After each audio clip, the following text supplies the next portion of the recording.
యాక్సిడెంటా? లేదండి, వర్షంలో తెలియకుండా గుద్దేశాను. మేమే మాట్లాడి సాల్వ్ చేసుకున్నాం. ప్రాబ్లం ఏమీ లేదు. సారీ.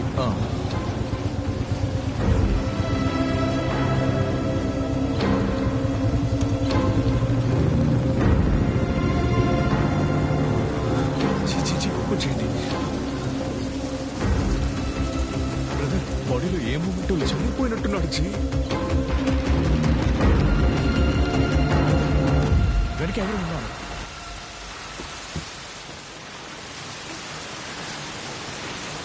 ఏమండి ఏమండి, భయపడకండి. మిమ్మల్ని మేమేం చెయ్యం. అతని తలకి గాయమైంది. హాస్పిటల్కి వెళ్దామా? మీతో వచ్చిన ఆయనకి గాయమయ్యి స్పృహ కోల్పోయారు.